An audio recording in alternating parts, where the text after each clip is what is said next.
ત્યારથી તમે લોકો તળાવમાં ક્યાંય જોવા નથી મળ્યા. હા, આજે આખો દિવસ અમે આને સંભાળી રહ્યા હતા. એટલે બપોરે પણ કશું જ ન ખાધું? શું હજુ પણ ખાવાનું મન નથી?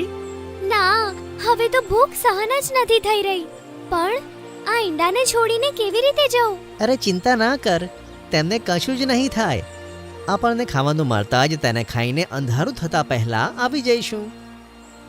આમ કહીને ડક અને ડ્રેક ઈંડાને ત્યાં જ છોડીને પોતાના જૂથ સાથે ચાલી નીકળ્યા.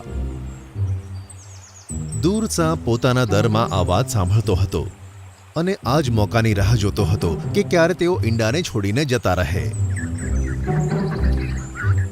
તેમના દૂર થતાં જ સાપ ખુશ થઈ ગયો અને ચહેરા પર સ્મિત અને આંખોમાં લાલચ લઈને તે બે ઈંડા પાસે પહોંચ્યો. અરે વાહ, કેટલા તાજા અને સ્વાદિષ્ટ ઈંડા છે!